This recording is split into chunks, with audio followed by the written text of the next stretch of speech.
Heading डालिएगा energy. Power last हमने खत्म किया था, अब आएगा एनर्जी। अभी हमने वर्क किया था पहले, इससे पहले F dot S, F S cos theta. दो चीजों का डॉट प्रोडक्ट हमेशा स्केलर क्वांटिटी होती है, इसलिए वर्क स्केलर क्वांटिटी। फिर हमने पावर का डेफिनेशन लिखा, work done upon time taken. Work था एफ डॉट एस और डिस्प्लेसमेंट अपॉन टाइम क्या होता है, वेलोसिटी, तो ये आ गया एफ डॉट। अभी तक हमने बेसिक सी चीजें करी। अच्छा, अगर हम बात करें एनर्जी की, तो एनर्जी में हम बात कर रहे हैं, एनर्जी तो बहुत तरह की होती है, sound energy, light energy, tidal energy, nuclear energy, है ना। तो लेकिन अभी हम बात कर रहे हैं फिलहाल दो तरह की मैकेनिकल एनर्जी। मैकेनिकल एनर्जी दो तरह की हम लोग पढ़ते हैं, आपने छोटी क्लास में भी पढ़ा हुआ है, पोटेंशियल एनर्जी और काइनेटिक एनर्जी। पोटेंशियल एनर्जी और काइनेटिक एनर्जी, और पोटेंशियल भी इस साल हम दो तरह से पढ़ेंगे। एक हम पढ़ते थे 9th क्लास में ग्रेविटेशनल पोटेंशियल एनर्जी, एक हम पढ़ते हैं काइनेटिक एनर्जी, सॉरी एक हम पढ़ते हैं इलास्टिक पोटेंशियल एनर्जी। ठीक है, ये वही है जो 9th में आपने पढ़ी थी, एमजीएच लिखते थे इसको। अब की बार इसका बिल्कुल स्पेसिफिक आंसर लिखेंगे। फिलहाल ये दो तरह की पोटेंशियल एनर्जी हमारे पास आती है। सबसे पहले लिखेंगे काइनेटिक एनर्जी। काइनेटिक एनर्जी होती क्या है? It is the energy possessed by a body, energy possessed by a body due to its motion। Body के चलने की वजह से, वाइब्रेट करने की वजह से, रोटेट करने, कुछ चलनी चाहिए, मूवमेंट होनी चाहिए बॉडी में। तो अगर बॉडी मूवमेंट में है तो इसका मतलब body possesses kinetic energy. Body possesses kinetic energy।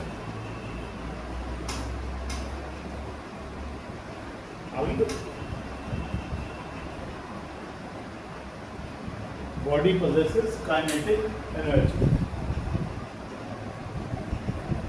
Expression for kinetic energy of a body।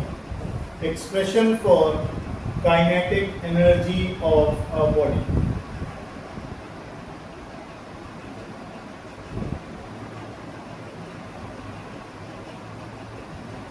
Expression for kinetic energy of a body. देखो, हमने एक m मास की बॉडी को अभी फिलहाल रेस्ट पर ले लिया और हमने उस पर फोर्स लगा दी। फोर्स फिलहाल इनिशियल वेलोसिटी कितनी है, 0। हमने उसके ऊपर फोर्स लगा दी और फोर्स लगाने से बॉडी की फाइनल वेलोसिटी कितनी हो गई है, 0। वेलोसिटी बढ़ती जा रही है और बढ़ते बढ़ते वेलोसिटी कितनी हो गई, v। ठीक है, इस दौरान बॉडी को चली भी होगी। लेट अस से body has covered a displacement s। ये इसका इंट्रोडक्शन हो गया, क्योंकि ये चीजें कम पूछी जाती हैं इसलिए मैं इसको बिना इंट्रोडक्शन के सीधा सीधा लिख पा रहा हूँ। डेरिवेशन में कैलकुलस मेथड हम करेंगे तब समझ में आएगा कि वो ही आता है एग्जाम में क्या। फिलहाल m मास की बॉडी है, इनिशियली रेस्ट पर है, फोर्स लगा दी गई है। फोर्स लगाओगे तो ऑब्वियसली एक्सेलरेट करेगी बॉडी। एक्सेलरेट करते करते करते उसकी फाइनल वेलोसिटी कितनी बन गई, v। और इस दौरान जितना चली वो है आगे s। ठीक है, अगर मैं आपसे पूछूं कितना एक्सेलरेशन होगा इस बॉडी में, तो आप बोलोगे force upon mass, F equals to ma, वही से आया। अब अगर मैं थर्ड इक्वेशन की बात करता हूं, इक्वेशन की थर्ड इक्वेशन ऑफ मोशन,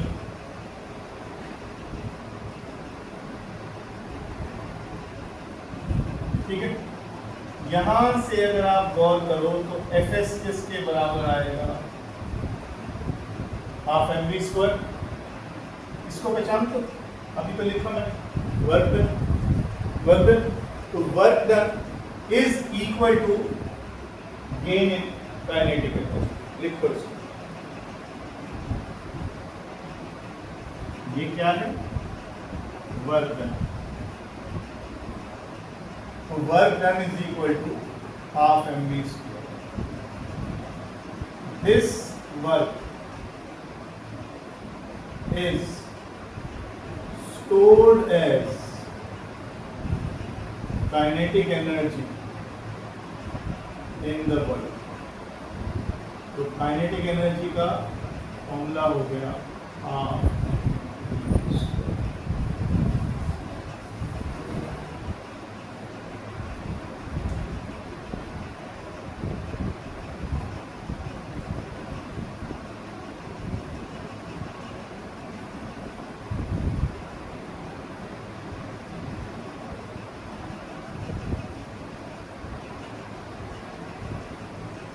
कहाँ से शुरू कर रहे थे, कहाँ पे हो? ये वाला बस, ठीक है।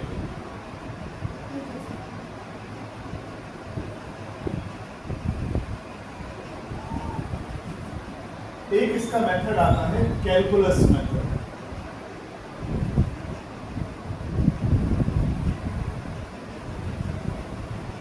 ये आपके एग्जाम में करवाएंगे, स्कूल में करवाएंगे, एग्जाम में यही आएगा आपको। ये तो 9th क्लास का करूँ शुरू, हटा दो इसको, लिखिए। ये मैं पूरा लिख पाता हूँ। Let a body of mass small m, let a body of mass small m moves from the position of rest to a position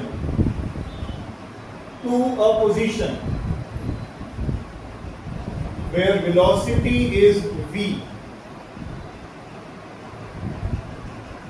to a position where velocity is v with the application of force capital F, with the application of force capital F। ठीक है, अब calculus method में हम इसको कैसे समझते हैं।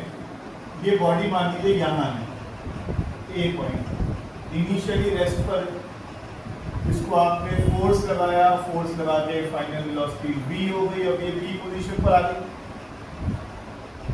जब बॉडी को कहीं ले जा रहे थे, लेट्स से हमने यहाँ से बॉडी को हमने यहाँ डिस्प्लेस कर दिया, ये छोटा सा डिस्टेंस ds कहलाता है।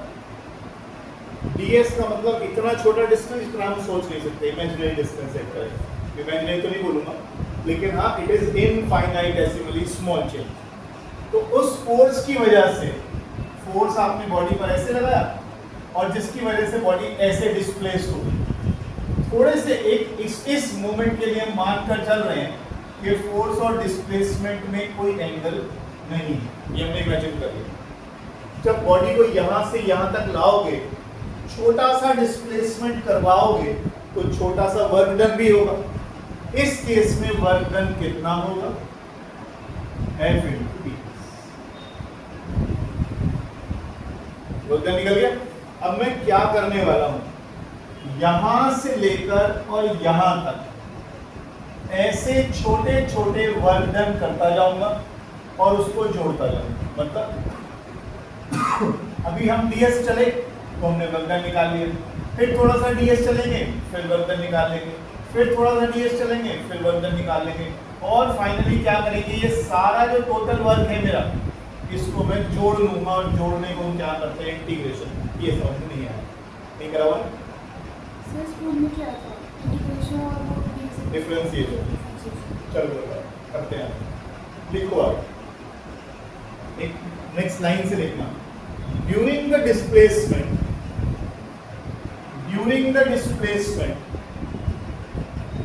small work done by it, during the displacement small work done by it in the displacement ds is dw is equal to f dot ds।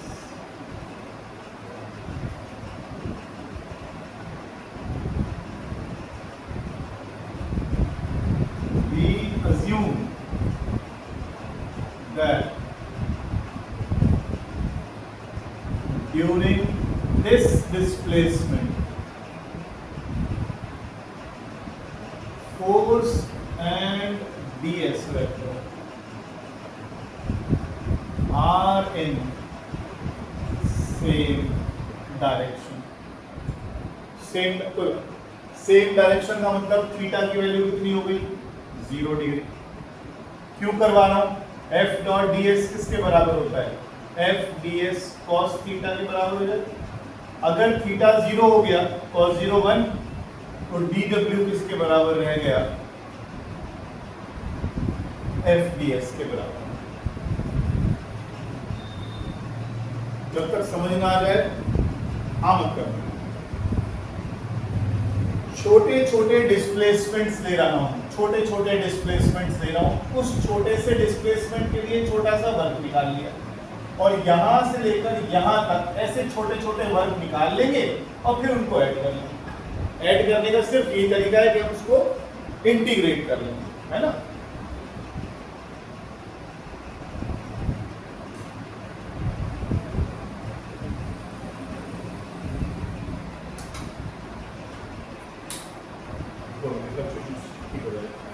देखो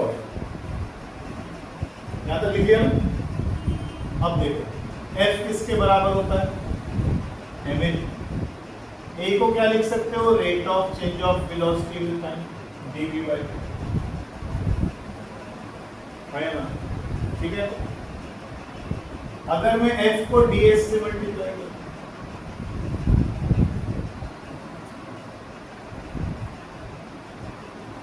इसको पहचानते हो? Rate of change of displacement with time, velocity. तो ये क्या बन गया? F D S is equal to M we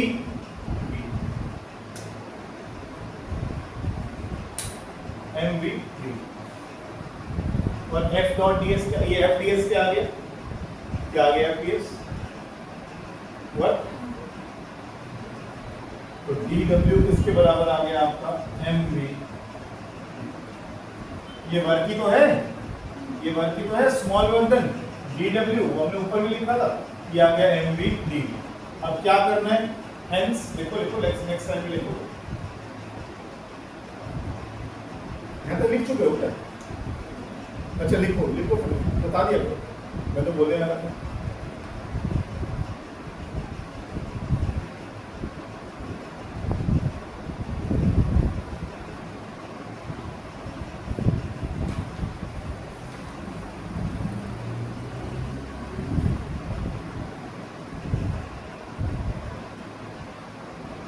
Hence, total work done W is equal to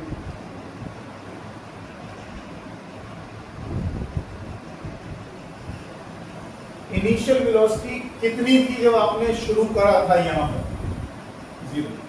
अब थोड़ा समझना है इसको।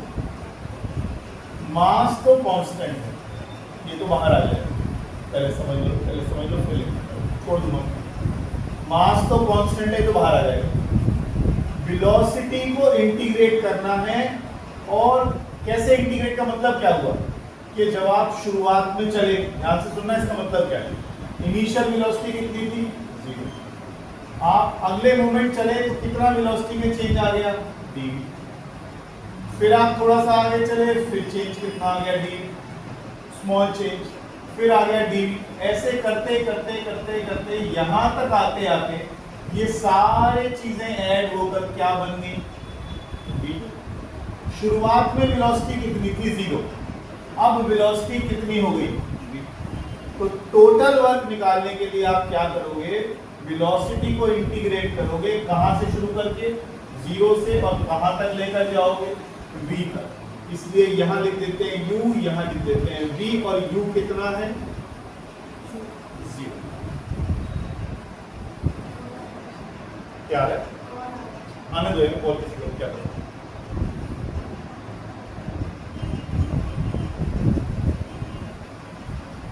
करूंगा तो रिकॉर्डिंग कट जाएगी। W equals to m। अब देखना ध्यान से, 0 से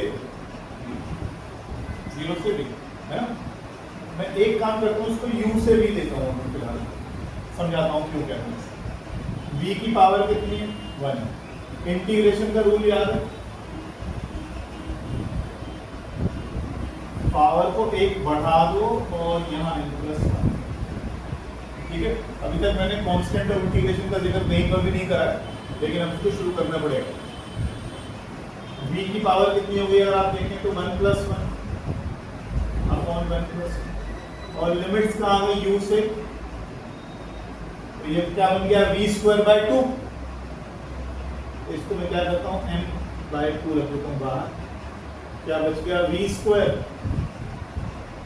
अब क्या करते हैं, इसकी जगह पहले इनिशियल अपर लिमिट रखेंगे माइनस लोअर लिमिट। मान लो वेलोसिटी 5 से 7 कर दी गई। शुरू में जब चलना शुरू किया था तो वेलोसिटी 5 मीटर/सेकंड थी, बढ़ते बढ़ते हो गई 7। तो जब मैं यहाँ वैल्यूज रखूंगा तो ये कैसे रखी जाएगी, अपर लिमिट माइनस लोअर, अगर वैल्यू होती तो। फिलहाल वैल्यू नहीं है तो मैं यहाँ से इनको हटा देता हूँ और जो हमारे पास था उसकी बात करता हूँ। यहाँ था u, यहाँ था v, तो ये बन गया ½ m v²-। लेकिन आपने तो अभी इस आर्टिकल में u कितना लिया 0, तो w किसके बराबर आ गया ½ m v²। ये आर्टिकल करना था मैं। This work is stored as kinetic energy in the body।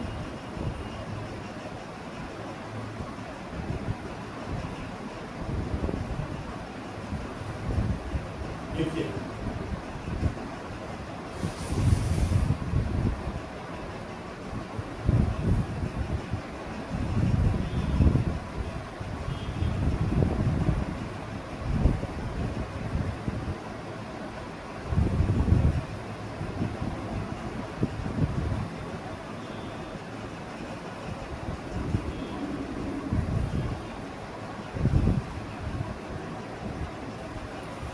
अब देखो, अगर मैं इनिशियल, जरूरी तो है नहीं कि u0 ही लेना है ना, हो सकता है बॉडी पहले से चल रही थी, हटा दो सर, ये भी तो हो सकता है बॉडी पहले से चल रही थी, u0 नहीं था उसका।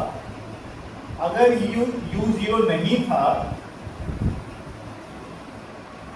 तो यहाँ बॉडी इनिशियल वेलोसिटी u से चल रही थी, हमने उसको पुश और कर दिया और अब इसकी वेलोसिटी कितनी होगी v।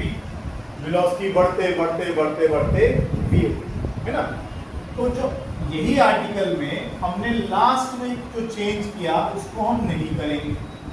क्या किया हमने वर्धन में, mv dv को इंटीग्रेट किया था, 0 से v तक इंटीग्रेट किया था, बस इतना ही तो फर्क पड़ेगा। अब कहां से वेलोसिटी जोड़नी शुरू करो, u से, इनिशियल वेलोसिटी u से, तो आपका जो वर्धन आएगा वो किसके बराबर आएगा, चेक करो जो भी दिख रहा है वही आएगा ना, v²। अब ये है क्या चीज, अगर मैं इसको पढ़ूं ध्यान से, ये है फाइनल काइनेटिक एनर्जी और ये है इनिशियल काइनेटिक एनर्जी। पहले बॉडी चल रही थी तो काइनेटिक एनर्जी तो पहले भी थी, अब थोड़ा तेज चल रही है तो काइनेटिक एनर्जी बढ़ गई है। इसे क्या पढ़ूंगा मैं, change in kinetic energy is equal to work done. इसी को हम बोल देते हैं work energy theorem. Work energy, कभी भी किसी बॉडी की काइनेटिक एनर्जी चेंज होते देखो, ढूंढो कौन है जो वर्क कर रहा है, ढूंढो उस चीज के लिए कौन है जो वर्क कर रहा है, क्योंकि जो वर्क आप करोगे उससे क्या जरूर होगा, काइनेटिक एनर्जी में बदलाव है। ध्यान रखिएगा इस चीज का, इसे कहते हैं वर्क एनर्जी थ्योरम। अब जरूरी नहीं है हर बार वेलोसिटी बढ़े, हो सकता है सामने से कोई ऑब्जेक्ट आ रहा है, आपने फोर्स ऑपोजिट लगा दी। निष्ठा देखो बेटे, फोर्स आपने ऐसे लगा दी, फोर्स आपने ऐसे लगा दी, अगर बॉडी ऐसे आ रही है फोर्स ऐसे लगाओगे तो बॉडी की वेलोसिटी कैसी होती जाएगी, कम होती जाएगी, कम होती जाएगी, इतना ही फर्क पड़ना है, लेकिन चेंज तो होगी। चेंज इन काइनेटिक एनर्जी, चाहे वो डिक्रीज हो चाहे वो इंक्रीज हो, वो किसके इक्वल आता है? Work done. आप जितना काम करेंगे उतना काइनेटिक एनर्जी में चेंज आ जाएगा। ठीक है,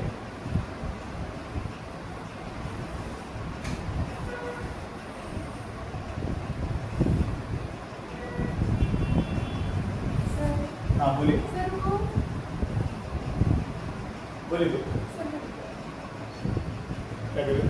सर लिखना था और इनकी कॉपी में देखो, उसमें कुछ ध्यान नहीं देना। लिखा नहीं पूरा, वहां भी रह गया। हमने कहाँ तक लिखा है? तुमने कॉपी सर यहाँ पे लिखा है, कुछ आगे लिखा था। बस उसके बाद मैंने लिखा था नीचे वर्क एनर्जी थ्योरम और work done is equal to change in kinetic, बस।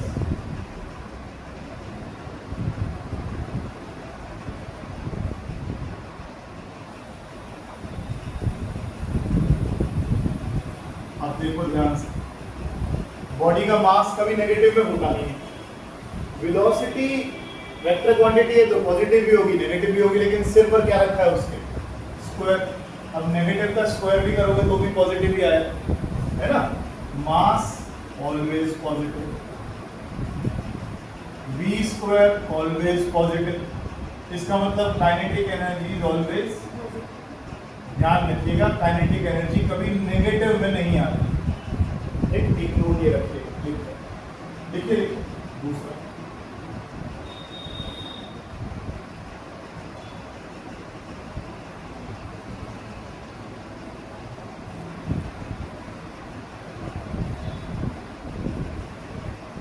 अगर काइनेटिक एनर्जी और वेलोसिटी में ग्राफ बनाएंगे इस तरह का पैराबोलिक कर्व आएगा।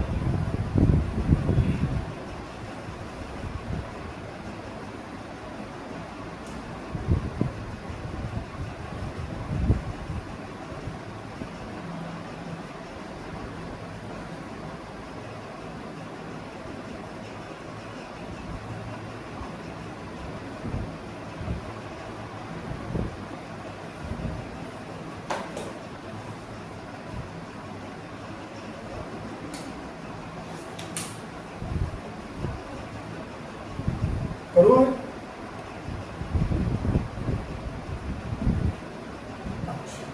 अब देखो, रिलेशन बिटवीन, ये बहुत काम आएगा आपको, मोमेंटम एंड काइनेटिक एनर्जी। भैया मोमेंटम का होता है फॉर्मूला मास इनटू वेलोसिटी, ठीक है ना? काइनेटिक एनर्जी का फॉर्मूला आपने आज लिख ही लिया, हाफ एम वी स्क्वायर। क्या ये दोनों किसी तरीके से रिलेशन में आ सकते हैं? बिल्कुल आ सकते हैं। एक काम करिए, जो काइनेटिक एनर्जी का एक्सप्रेशन है आपका, इसको मास को मल्टीप्लाई कर दिए, मास से डिवाइड कर दिए, ऊपर में m मल्टीप्लाई कर दिया तो m स्क्वायर हो गया, नीचे m आ गया। इसको तो हम जानते ही हैं, m इंटू वी, ये तो मोमेंटम है, तो काइनेटिक एनर्जी हो गया half p square by m, 2m को इधर ले जाइए तो p हो गया अंडर रूट 2m के। बहुत इंपॉर्टेंट रिलेशन है, बड़े काम आएगा, 2-4 न्यूमेरिकल भी करेंगे इसको। Momentum is equal to 2 times mass into kinetic energy. Momentum और काइनेटिक एनर्जी के बीच का रिलेशन आ गया। ध्यान रखिएगा, एनर्जी कैसी भी हो, it is always scalar. Energy है, वर्क है, ये सब स्केलर क्वांटिटीज। पावर भी आपने जो इस चैप्टर में पढ़ा वो भी स्केलर क्वांटिटी। पावर को स्केलर, अगर मैं पूछूं पावर स्केलर क्वांटिटी है तो क्या जवाब क्या दोगे कि पावर स्केलर क्यों है? पावर स्केलर क्यों है? तो मैंने परसों पढ़ा भी था, पावर स्केलर क्यों है? अच्छा फॉर्मूला बताओ power. Work done upon time की जगह हमने एक करा था ना, आज भी करा था मैंने, एफ डॉट वी। और जब दो चीजों का डॉट प्रोडक्ट आता है, डॉट प्रोडक्ट आता है तो हमेशा कैसी क्वांटिटी होती है, ये बात याद रखिएगा। ऐसे टीचर पूछेगी वर्क डन क्यों नहीं है, वर्क डन क्यों स्केलर क्वांटिटी है, वहां पर भी बताइएगा work done is F dot S and dot product is always a scalar, ठीक है?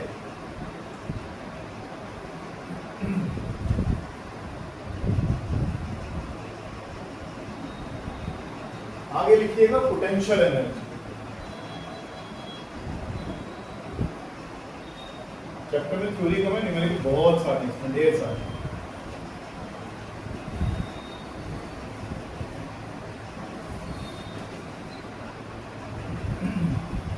It is the energy possessed by a body.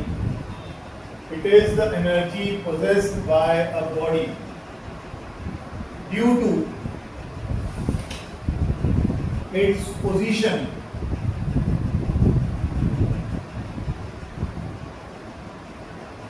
or configuration.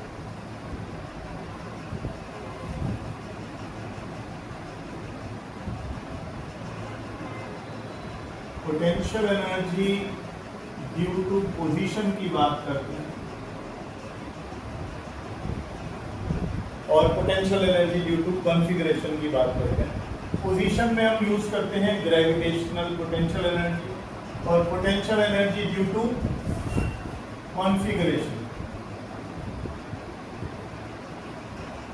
ये आ गई इलास्टिक पोटेंशियल एनर्जी। बुलेट चलाई होगी इस तरह की चीज़ों।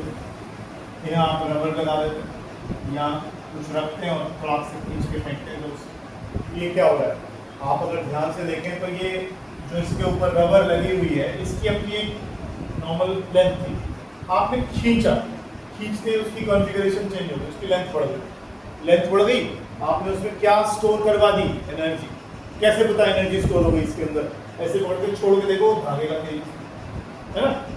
कोई भी स्प्रिंग ले लिया आपने, स्प्रिंग को कंप्रेस कर दो, ये स्प्रिंग है, आपने इसको कंप्रेस कर दिया, ऐसे क्या स्टोर हो गई? Elastic potential.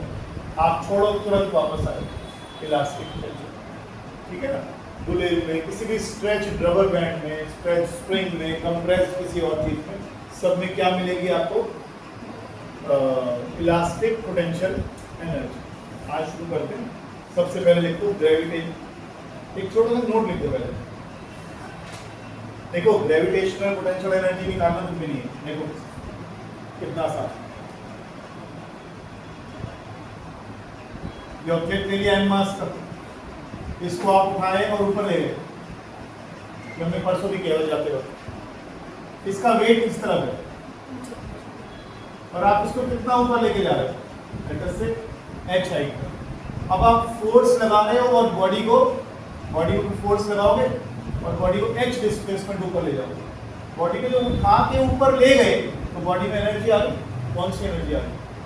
Gravitational potential energy. ये एक ब्रिक है, इसको उठाया और मैं ऊपर ले गया, यहाँ मैंने पकड़ा हुआ इसको, ब्रिक को, ठीक है? अब इसमें क्या स्टोर हो गई? Gravitational potential energy. एनर्जी का फॉर्मूला क्या है?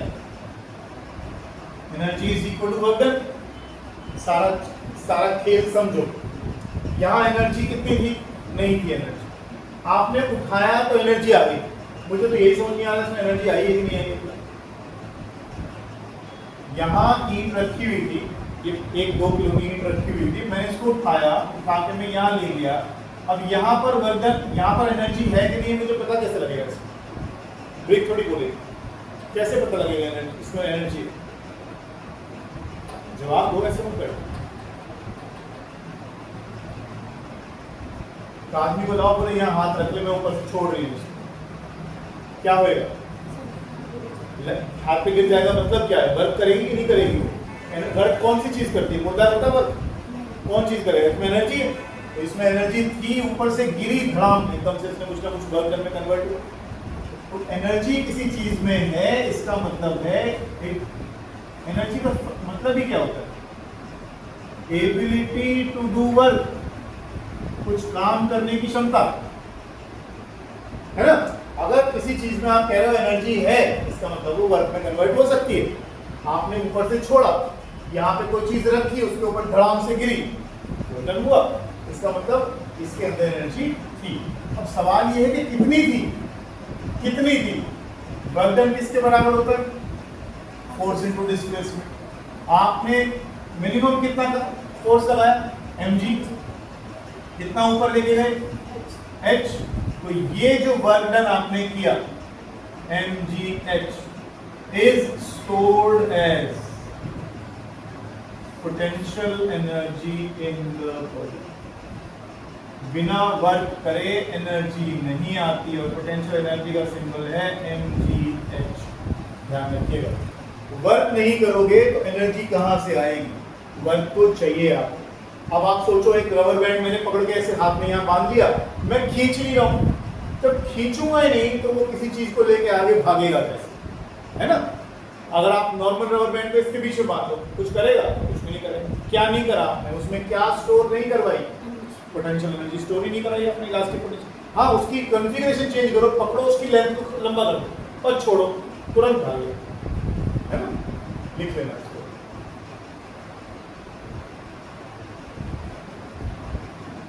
सर नोट में क्या लिखा है?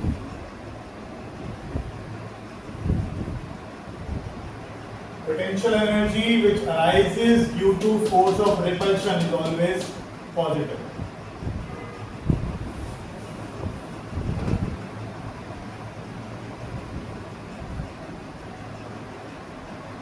जब आप 12th में आओगे तो पहला चैप्टर आएगा इलेक्ट्रोस्टैटिक्स का। वहां पर दो चार्जेस के बीच में फोर्स ऑफ अट्रैक्शन या रिपल्शन आप निकालेंगे। अब इतना आप जानते हो, मैं थोड़ा हिंट दे रहा हूं उसमें। उस केस में आप पढ़ोगे पोटेंशियल एनर्जी का फॉर्मूला होता है K Q1 Q2/R। ये दोनों हैं चार्जेस, ये है उन चार्जेस के बीच का डिस्टेंस, और ये कोई कांस्टेंट वैल्यू है। सिर्फ ये लाइन को जस्टिफाई करने के लिए मैं यहाँ से उठा रहा हूँ। रिपल्शन कब होगी? जब दोनों चार्जेस सेम होंगे। तो अगर मैं पोटेंशियल एनर्जी के फॉर्मूले को देखता हूँ K Q1 Q2/R, अगर ये दोनों पॉजिटिव हुए तो इनका प्रोडक्ट कैसा है? पॉजिटिव। अगर ये दोनों नेगेटिव हुए तो भी प्रोडक्ट कैसा है? पॉजिटिव। तो हमने क्या लिखा? और ये दोनों आपस को क्या करेंगे? एक दूसरे को ये रिपेल करेंगे। प्लस पॉजिटिव पॉजिटिव को रिपेल करेगा, नेगेटिव नेगेटिव को रिपेल करेगा। तो रिपल्शन की वजह से आने वाली पोटेंशियल एनर्जी हमेशा कैसी हो? ठीक है ना? अभी ये हम इसमें भी करेंगे ग्रेविटेशन के चैप्टर में, इसलिए सिर्फ ये दो लाइंस याद करवा रहा हूं। अगर अच्छा, आप एक चार्ज अगर पॉजिटिव हुआ और एक नेगेटिव हुआ तब क्या होगा? ये दोनों एक दूसरे को अट्रैक्ट करेंगे। लेकिन अगर एक को प्लस ले लिया और एक को माइनस ले लिया तो पोटेंशियल एनर्जी कैसी आएगी? माइनस में आएगी। तो अट्रैक्शन की वजह से पोटेंशियल एनर्जी कैसी आती है? माइनस में। रिपल्शन की वजह से कैसी आती है? ठीक है। इसी साल ग्रेविटेशन के चैप्टर में आप जब ग्रेविटेशनल पोटेंशियल एनर्जी का फॉर्मूला पढ़ोगे, ये तो बच्चों वाला है, तो आप पढ़ोगे -gmm/r। हमें इससे कोई मतलब नहीं, हम सिर्फ ये देख रहे हैं। हमने ग्रेविटेशनल लॉ क्या पढ़ा था कि हर एक ऑब्जेक्ट दूसरे ऑब्जेक्ट को अपनी तरफ क्या करता है? अट्रैक्ट करता है, और अट्रैक्शन की वजह से पोटेंशियल एनर्जी हमेशा कैसी आती है? तो यहाँ माइनस आएगा, अपने आप ही माइनस। मैं सिर्फ ये समझाने की कोशिश कर रहा हूँ, दो लाइन याद कर लो, अभी धीरे धीरे समझ में आ जाएंगी कैसे करनी है। फिलहाल हम सिर्फ ये कह रहे हैं कि पोटेंशियल एनर्जी जो रिपल्शन के कारण आएगी वो पॉजिटिव है, जो अट्रैक्शन की वजह से आएगी तो नेगेटिव। ठीक है।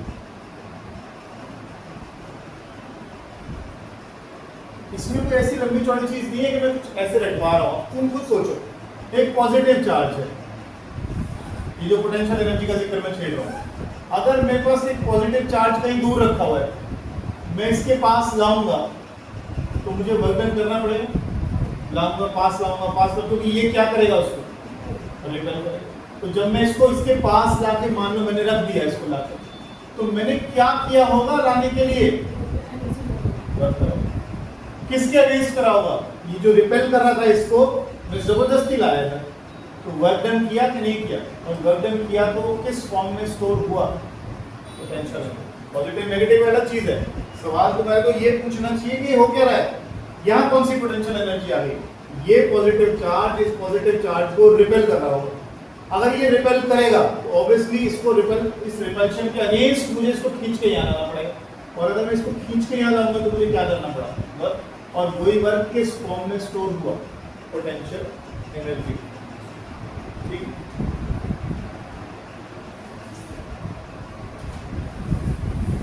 एक छोटा सा क्वेश्चन ले लो।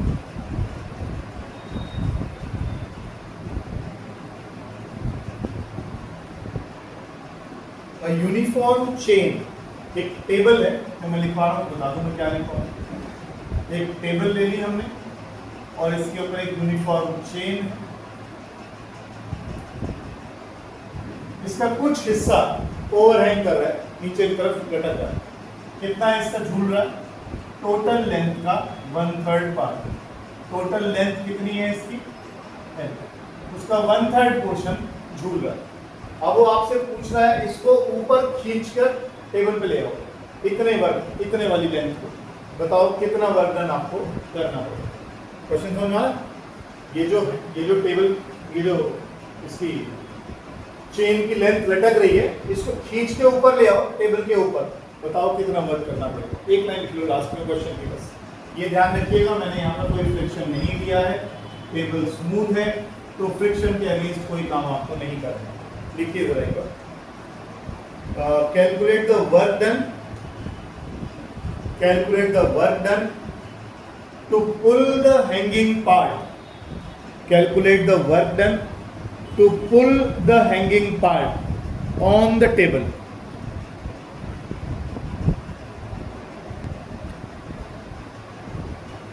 आप सोचो मैं थोड़ी सी चेन को ऊपर ले आया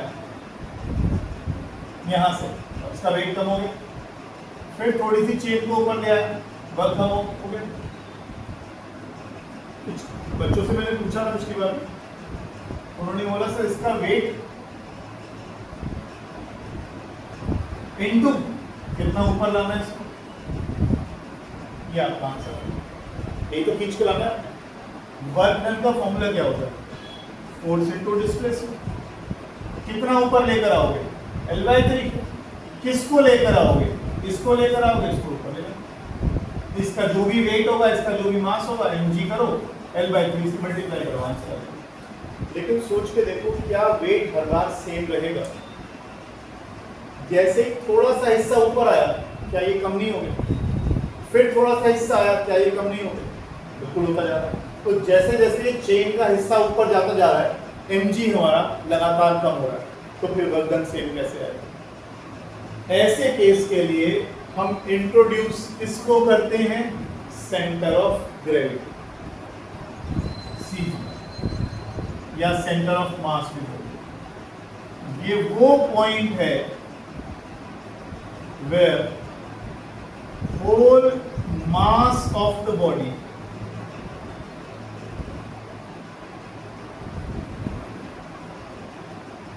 is supposed to be concentrated। एक ऐसा पॉइंट जहां हम पूरा का पूरा वेट इकट्ठा हो गया है, ऐसा मान लेते हैं। नॉर्मली जैसे मान लीजिए कोई एक स्फीयर, आपने कभी गौर करा, तुम खुद ही करते जा रहे हो लगातार। ये एक स्फीयर रखा हुआ है ग्राउंड के ऊपर, मैं कहता हूँ इसका वेट लगाओ, वेट के ऊपर एरो लगाओ, कहाँ लगाओगे? कटाक से यहाँ लगाते हो। ये रहा वेट mg, ये रहा वेट mg। कभी एक बार भी आज तक क्वेश्चन नहीं उठाया आप लोगों ने कि सेंटर में क्यों लगा लेते, ये यहाँ क्यों नहीं लगा लेते, यहाँ क्यों नहीं लगा लेते, यहाँ क्यों नहीं लगा लेते, यहाँ क्यों लगा लेते? Instead of taking each and weight of each and every particle of the sphere, आप क्या कर रहे हो? पूरे पार्टिकल्स का एक जगह वेट कंसेंट्रेट को आप यहाँ मान रहे हो। इसे कहते हैं सीजी, सेंटर ऑफ ग्रेविटी। आपने कहा यहाँ पर ले लिया, अब सारे पार्टिकल पे तो फोर्स लगा नहीं सकते, तो हमने क्या करा, इसका सीजी निकाल लो। अगले चैप्टर्स में आएंगे जो हम सीजी और सीएल को डिटेल में पढ़ेंगे। इस पूरी बॉल का जो ज्योमेट्रिकल सेंटर है वो यही, और यहीं पर हमने मान लिया इसका वेट कंसेंट्रेटेड। ऐसी ये बॉडी रखी है, जहाँ इसके डायगोनल्स मीट करते हैं वो इसका ज्योमेट्रिकल सेंटर, और यहीं पर हमने इसका वेट कंसेंट्रेटेड होते हुए मान लिया। ठीक है, फिलहाल अगर इस क्वेश्चन में अगर आप देखें तो बॉडी का ये कितनी लेंथ नीचे रखी हुई है? L/3। ठीक, इसका बिल्कुल मिडिल पॉइंट कहाँ आएगा? यहाँ। हम ये मान लेते हैं कि इसका CG कहाँ है? बिल्कुल बीचों बीच। अगर ये रस्सी 10 मीटर लंबी है, सोच के देखो, है ना, और इसका बीचों बीच CM कहाँ आएगा? इसका बिल्कुल बीचों बीच ज्योमेट्रिकल सेंटर का है, यहाँ इसका CM आएगा। अब ऐसे ही यहाँ देखो कितनी लेंथ लटका रखी है आपने? L/3। अब थोड़ी सी भी लेंथ ऊपर लेते हो तो इसका वेट कम हो जाता है, तो हमने क्या करा, इसका चक्कर ही खत्म करो। Let us consider this as a point mass, और इसका सारा वेट कहाँ कंसंट्रेट हो रहा है, Cg। अब ये कितनी लेंथ रहेगी, आधी, L/3 का आधा करो, L/6। अब आपको चेन दिख ही नहीं रही, आपको ये पॉइंट ऑब्जेक्ट दिख रहा है, यहाँ पर कितनी नीचे है, L/6 नीचे। इसको उठा के कहाँ ले जाना है, ऊपर। अब देखो, अगर L लेंथ का मास, टोटल चेन का मास m है, तो यूनिट लेंथ का कितना होगा, और कितनी चेन लटकी हुई है नीचे, ये तो ज्यादा बच्चों की तरह हो गए। जब 1/3 चेन लटकी हुई तो इसका मास भी 1/3 ही होगा, और ये 1/3 मास कितनी नीचे लटका हुआ है, L/6। L/6 बंधन कैसे निकालोगे,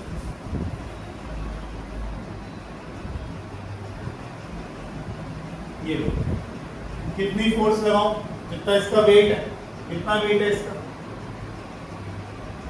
m/3, कितना ऊपर खींच के ले जाना है। ठीक है, एक चीज रहेगी तो क्या आंसर आया,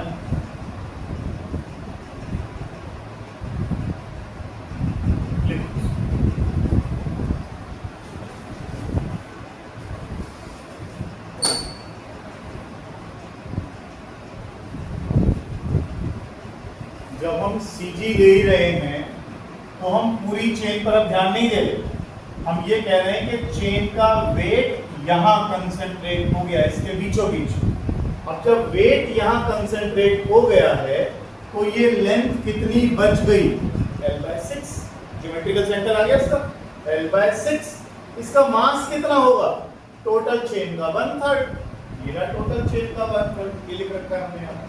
वर्क पूछा था, कितना वर्क करूंगा इसको खींच के टेबल पे लाने के लिए। अगर ये टेबल स्मूथ नहीं होता तो मुझे यहाँ वर्क डन अगेंस्ट फ्रिक्शन और निकालना पड़ता। अभी फिलहाल हमने आसान रखा इसको, इस पॉइंट को उठा के ऊपर लेके जाना है। कितना ऊपर लेके जाना है, L/6। फोर्स कितनी लगाओगे, जितना इसका वेट है, और कितना ऊपर लेके जाओगे, L/6। ये ध्यान,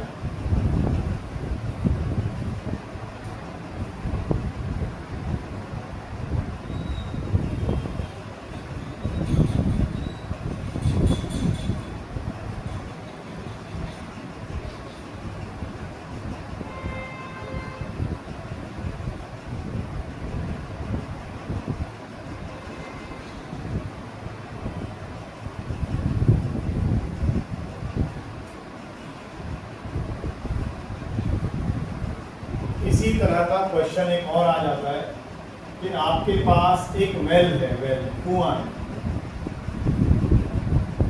उस कुएं में पानी भरा हुआ है, और आपको 10 मीटर लंबे रोप से एक बकेट डाल के पानी निकालना है। कहता है वर्क डन निकालो, कहता है वर्क डन निकालो। आजा आजा, कोई नहीं, क्लास तेरी छूटेगी नहीं आज, मैंने सारी रिकॉर्ड कर दिया। ठीक है बेटा, क्लास में रोज रोज छोड़ नहीं सकते, कहाँ तक कैंसिल करें, कल भी क्लास कैंसिल करी, अब बारिश मान लो 1 हफ्ते चल गई तो बंद थोड़ी रखेंगे, इसलिए हमने क्लास शुरू कर दी, मिस किसी के लिए हो, चिंता मत करो। मान लो ये 10 मीटर लंबी रोप है, अंदर देखिए। अब जैसे आप इसको उठाओगे रस्सी लंबी और छोटी हो जाएगी। अब आप सीधा सीधा तो कह नहीं सकते जितना बकेट का वेट है into 10 metre, force into displacement कर, क्योंकि मैं थोड़ा सा ऊपर उठाता हूँ लेंथ कम हो जाती है, फिर थोड़ा सा उठाता हूँ लेंथ कम हो जाती है। इसका आसान तरीका क्या है, इसका जो CG है वो कहाँ मान लो, सेंटर में मान लो। अब आप जब फोर्स इनटू डिस्प्लेसमेंट करोगे, ठीक, तो पार्टी का वजन इनटू डिस्प्लेसमेंट कितना है, 5। इसका सारा वेट मिडिल में मान लेना, बीच में मान लेना, इसका CG पर इसका वेट कंसंट्रेटेड हो गया। ठीक, चलो तो परसों वाली क्लास में था, देखिए लास्ट आर्टिकल क्या कर रहा है। कोई नहीं, अभी हमने सिर्फ काइनेटिक एनर्जी वाला पार्टी कर, पोटेंशियल एनर्जी चल रही है। नेक्स्ट आर्टिकल लिखिएगा, potential energy stored in a spring.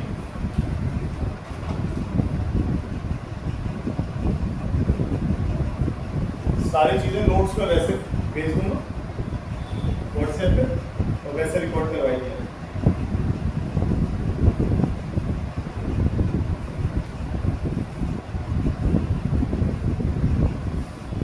Tuition की है, जब तक एग्जाम खत्म नहीं होंगे तो आएगी नहीं के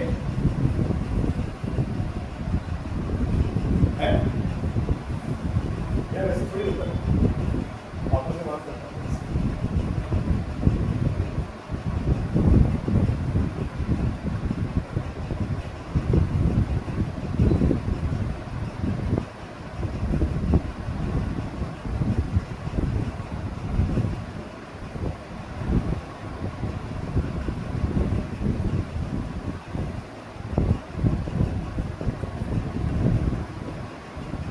बनाइए बनाइए, जैसा कि दिख रहा है इसमें आपको स्प्रिंग दिख रहा होगा और स्प्रिंग के साथ एक m मास की बॉडी हमने अटैच कर रखी है।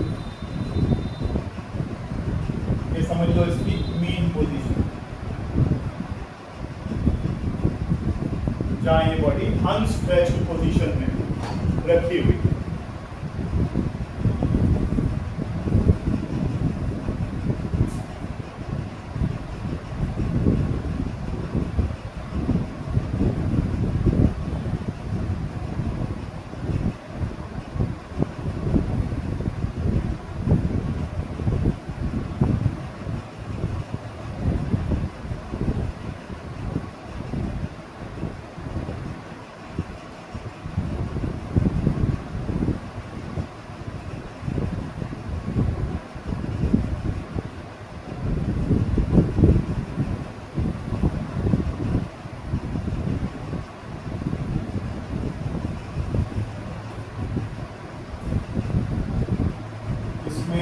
स्प्रिंग पूरी तरीके से मासलेस है और जो ग्राउंड है वो पूरी तरीके से फ्रिक्शनलेस है। ऐसा सब कुछ हम मानकर फिलहाल चल रहे हैं।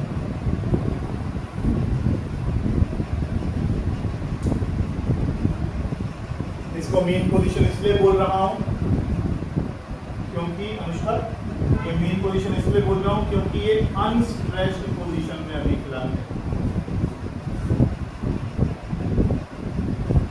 खींच के आगे ले गए, छोड़ दिया, ऐसे ऑसिलेट करेगा, सीधी बात।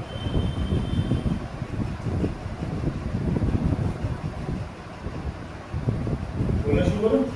देखो, हमने इसको पकड़, अभी ये फिलहाल अनस्ट्रेच्ड है। अगर ये अनस्ट्रेच्ड है तो स्प्रिंग नॉर्मल रखा है, बिल्कुल खिंचा हुआ नहीं है, इसका मतलब इसके अंदर कोई एनर्जी नहीं है ना। अब हमने इसको पकड़ के और यूं खींच दिया इधर की तरफ, कितना डिस्टेंस आगे चला गया, क्या ये स्प्रिंग की कॉन्फ़िगरेशन चेंज हो गई, लेंथ चेंज हो गई? हाँ हो गई। क्या ये खिंच गया? हाँ नहीं खिंच गया।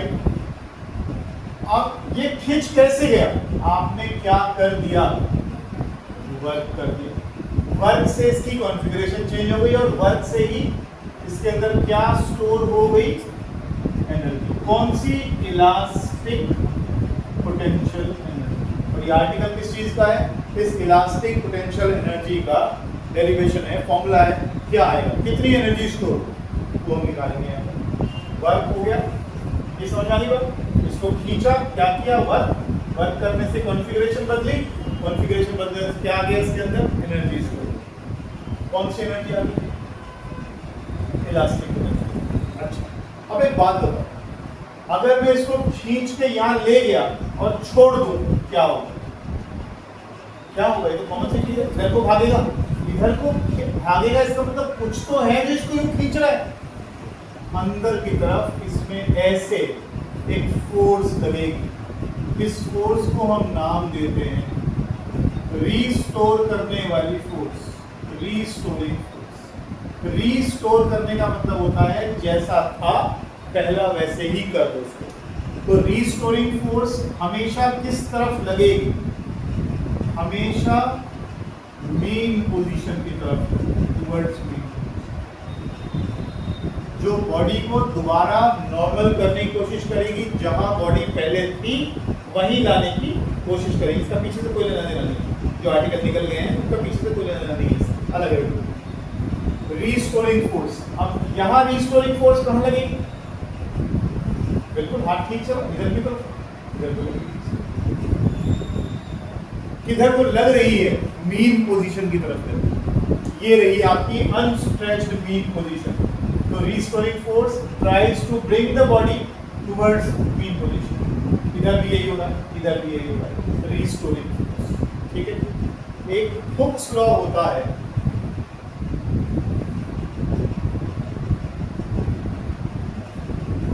जो कहता है कि ये रीस्टोरिंग फोर्स डिस्प्लेसमेंट के प्रोपोर्शनल है। इसमें कौन सी बड़ी बात है? वो ऐसे बना के मारे हो, कभी ना कभी रबर बैंड ले गए उनका से, जितनी जोर से पकड़ के खींचते हो उतनी जोर से तेजी से जाता है। ऐसे ही होता है। इसका मतलब क्या है? इसका मतलब क्या है? जितना दूर लेकर जाओगे x बढ़ता जाएगा, तो उसमें क्या और बढ़ती जाएगी? Restoring force. हाँ, ये जरूर है कि इसमें इलास्टिक लिमिट्स रखनी पड़ती है, अदरवाइज आप जितना x को बढ़ाओगे फोर्स भी उतनी बढ़ जाएगी। यही तो बता रहे। हुक्स लॉ कहता है कि रीस्टोरिंग फोर्स डिस्प्लेसमेंट के प्रोपोर्शनल है। x बढ़ेगा तो ये भी बढ़ेगा। समझो ये हाफ हो गया, ये भी हाफ हो जाएगा, ये डबल हो गया, ये भी डबल। ठीक है, लिखो इसको, फिर आगे लिखवा।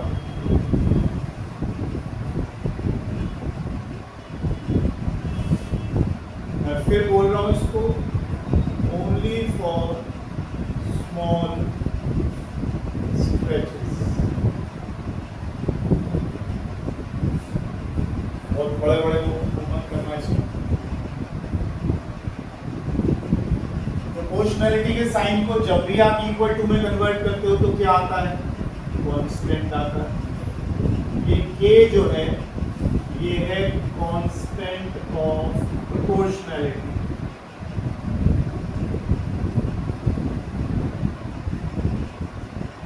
Constant of proportionality and is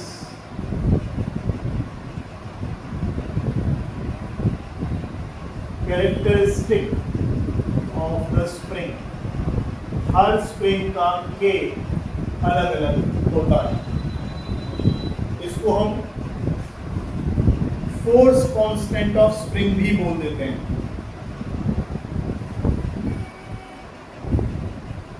force constant of spring.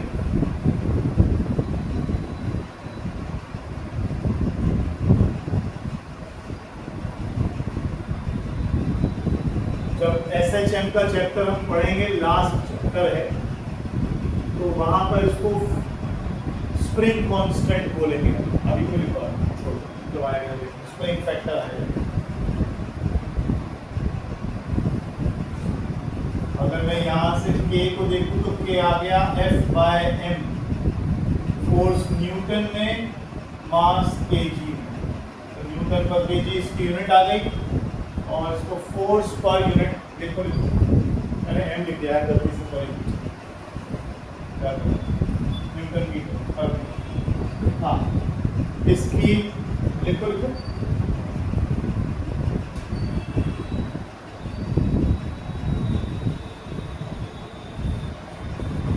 बोलो।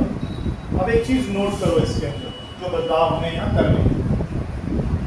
जब भी मैं x बढ़ाता हूं तो x किस तरफ को बढ़ता है? और जब x इस डायरेक्शन में आता है तो फोर्स किस डायरेक्शन में आता है? इधर देखो, उल्टा हुआ। ये बॉडी चलते चलते चलते चलते डिस्प्लेसमेंट किधर को हो रही है? इधर को। रीस्टोरिंग फोर्स किधर को हो रही है? इधर। तो आप देख रहे हो फोर्स और x दोनों ऑपोजिटली डायरेक्टेड है। फोर्स इस तरफ है तो डिस्प्लेसमेंट इस तरफ, फोर्स इस तरफ है तो डिस्प्लेसमेंट इस तरफ। Since F and x are oppositely directed,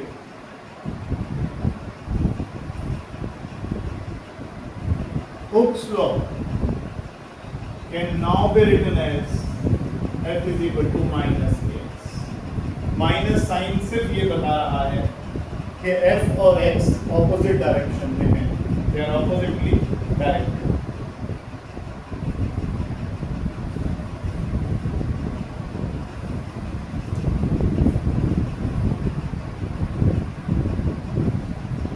क्या क्या याद रखना है, फिर से मैं बोल रहा हूँ दोबारा से एक बार फिर बराबर।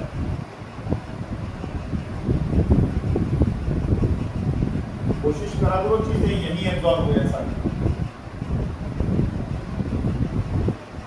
बताया भी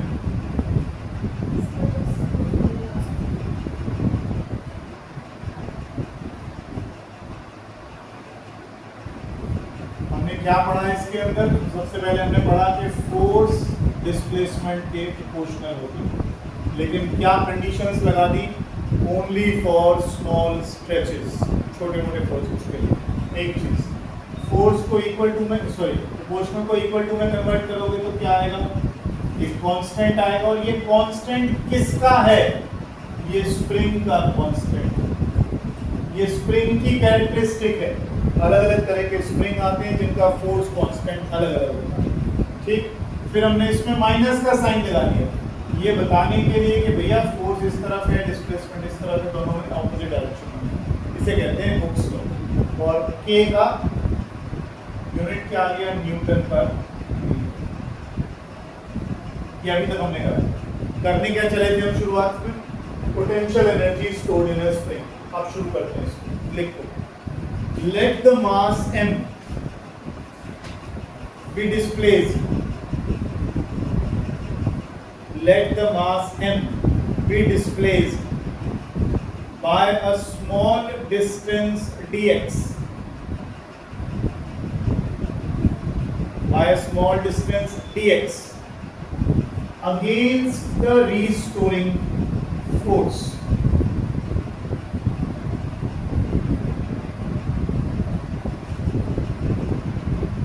Against the restoring force. क्या किया देखो, जितना लोग इसको, इस पर रिस्टोरिंग फोर्स लग रही है इस तरफ, आपने क्या किया, इसको और थोड़ा सा खींच के पीछे ले गए। कितना पीछे ले गए इसको आप इसको dx पीछे की तरफ रखा। रिस्टोरिंग फोर्स इधर लग रही थी, आप कह रहे हैं इसको अगेंस्ट, उसको इधर लेके अगेंस्ट द रिस्टोरिंग फोर्स, ठीक। ऐसे चला जाएगा अपने आप चला जाएगा। वर्क सही शब्द बोल रहे हो, वर्क करना पड़ेगा। लिखो, small work done for this. Force के आगे लिखना है। आपने क्या लिखा है लास्ट, अगेंस्ट रिस्टोरिंग फोर्स। उसके बाद देखो नेक्स्ट लाइन में, small work done for this, small work done for this. dW is equal to F into dx. यहाँ से जितेंद्र बाबू मैं नेगेटिव साइन को खत्म कर दिया है, क्योंकि मैंने वर्ड क्या यूज कर लिया, अगेंस्ट। अदरवाइज एक बार देखो, फोर्स तो इधर लग रही है, आप dx को इधर ले जा रहे हो, एंगल कितना आएगा, और cos 180 कितना होता है, -1। तो f dx cos 180 -1 आ जाए। लेकिन मैं वो नेगेटिव साइन को इस वर्ड से नेग्लेक्ट कर दिया, क्योंकि नेगेटिव साइन भी यही बता रहा था, है ना। तो हमने पहले लिख दिया अगेंस्ट, तो इसमें माइनस साइन हटा दिया, कोई दिक्कत तो नहीं। आगे चलो,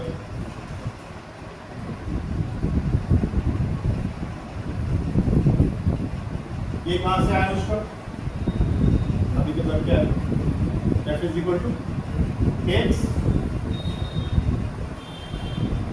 आर्टिकल किस चीज का है, आर्टिकल ये है कि अगर आप इस स्प्रिंग को खींचते हो तो क्या इसमें एनर्जी स्टोर होती है, हाँ होती है। कौन सी एनर्जी स्टोर होती है, पोटेंशियल एनर्जी। तो उस पोटेंशियल एनर्जी का आर्टिकल हम कर रहे हैं कि वो पोटेंशियल एनर्जी कितनी होगी, है ना। तो वर्क हो गया kx into dx, यहाँ तक ठीक। Therefore, total work done in stretching या total work done for extension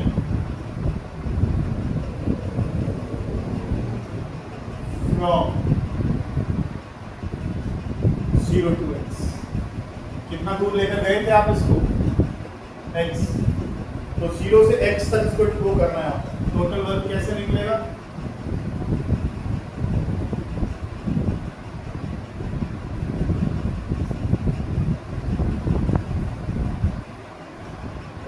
ऊपर अनुष्का हमने 0 से, और कहाँ तक खींच के ले गए? K तो स्प्रिंग का कांस्टेंट है, तो उसको तो हमने बाहर कर दिया।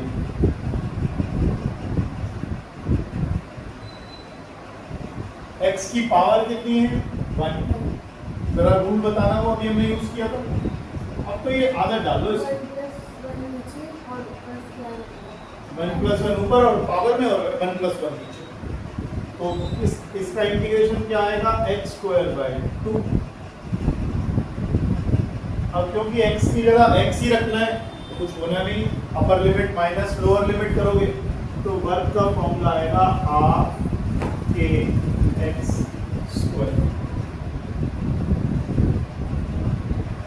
This work is stored as elastic potential energy in the spring। तो U आ गया ½ kx²। Potential energy stored in the spring।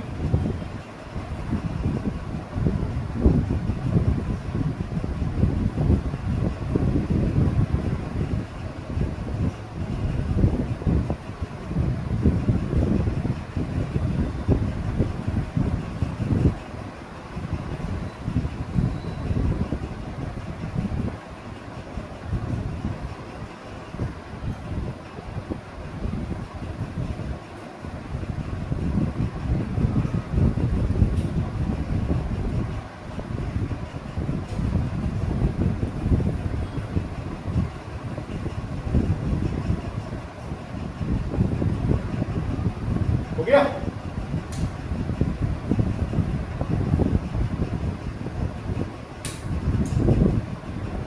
अब देखो इसको थोड़ा सा और डिटेल में समझो कि क्या हो रहा है। इसमें कोई आर्टिकल में दिक्कत ना बताओ, आगे सुन आराम से।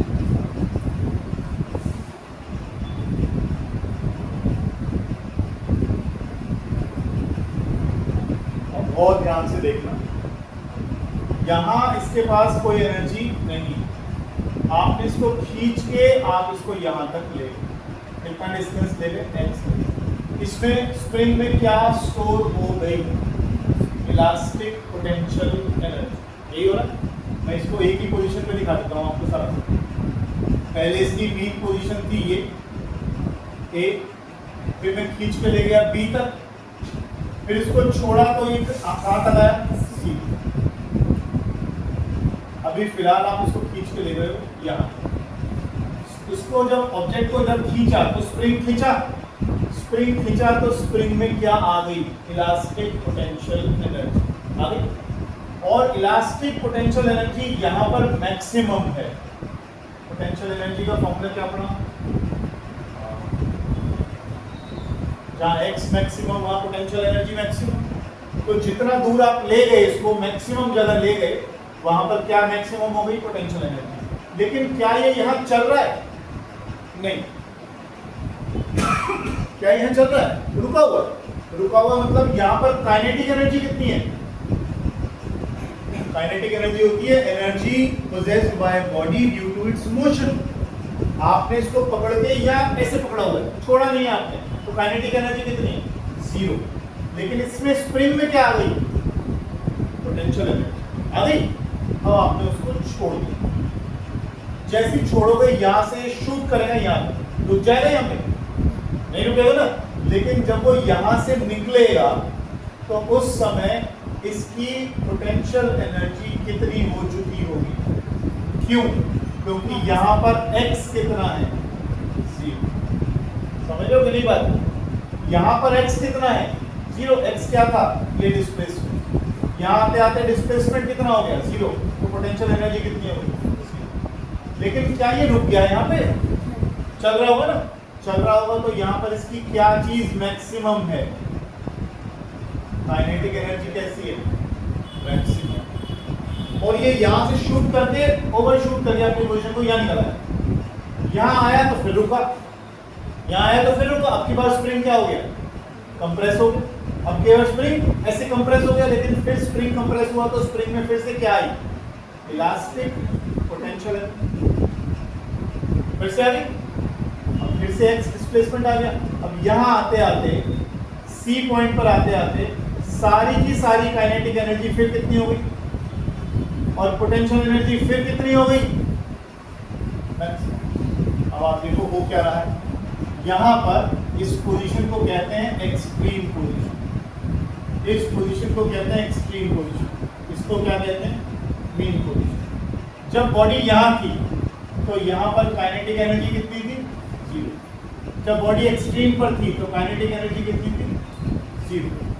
लेकिन यहाँ क्या चीज मैक्सिमम थी, पोटेंशियल एनर्जी। यहाँ क्या चीज मैक्सिमम थी, पोटेंशियल,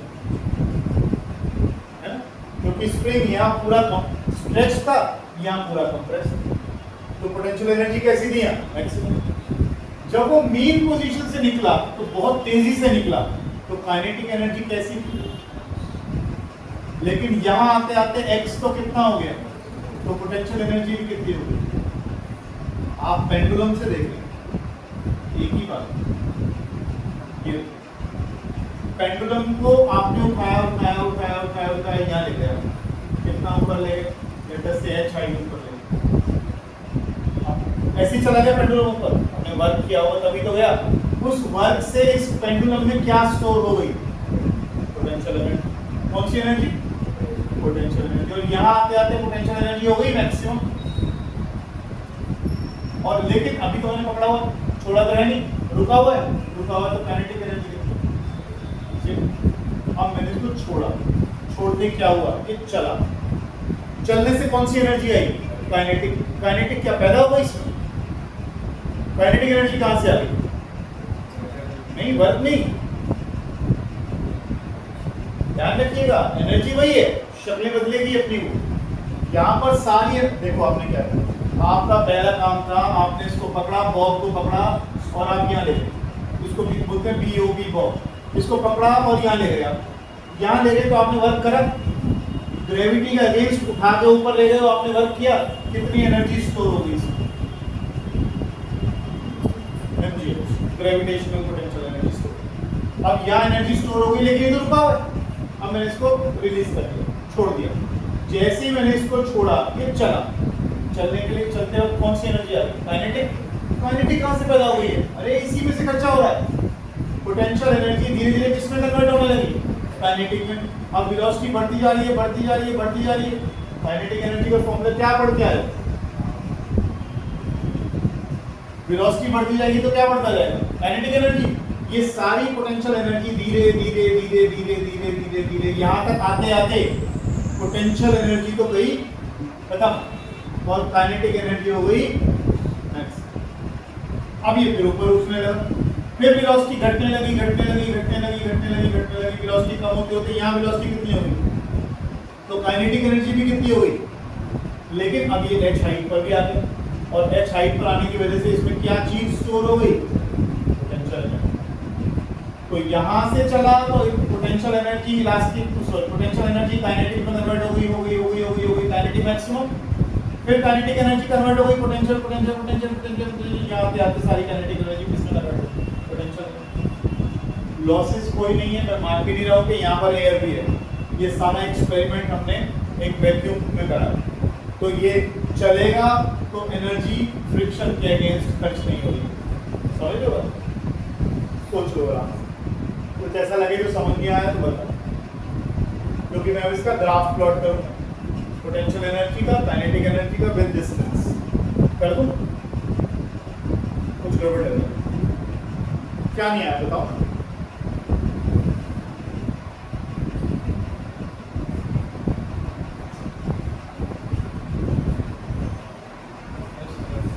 बैठो आराम से। इतना कष्ट क्यों किया, तो हम रिकॉर्ड कर ही रहे थे। कष्ट तो कुछ नहीं सर, इंग्लिश वाले तो कह रहे। अच्छा तैर के ना सर, इतना ना है पानी, इतना नहीं है। एक मिनट तो नहीं आ रहा।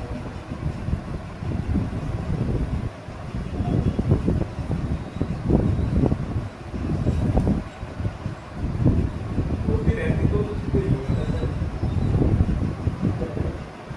किसी को येलो 4 बजे के आसपास होती तो अरे यार रोज का यही काम है, 3:30 बजे शुरू होती है पर 4 साढ़े 4 बजे तक हो जाता है।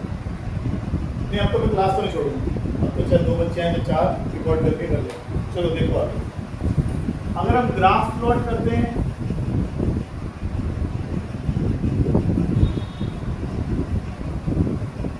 पोटेंशियल एनर्जी कहाँ मैक्सिमम हुई, पोटेंशियल एनर्जी कहाँ मैक्सिमम हुई, एक्सट्रीम पर। देखो तो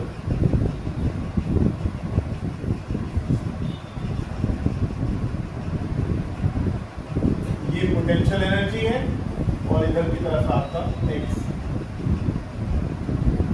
ये एक्सट्रीम पोजीशन पर potential energy maximum, extreme position पर potential energy maximum, mean position पर पोटेंशियल एनर्जी कितनी होगी,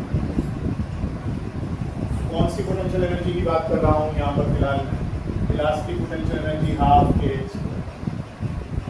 एक्स कितना है यहाँ पर मीन पोजीशन पर 0, तो पोटेंशियल एनर्जी भी कितनी है 0। अगर इसी में काइनेटिक एनर्जी का ग्राफ प्लॉट कर दूं, काइनेटिक एनर्जी मैक्सिमम कहाँ होगी है? अरे अभी तो बता, काइनेटिक एनर्जी मैक्सिमम कहाँ होगी, मीन, बीच में नहीं, मीन पोजीशन पर। ये काइनेटिक एनर्जी का ग्राफ, ये पोटेंशियल,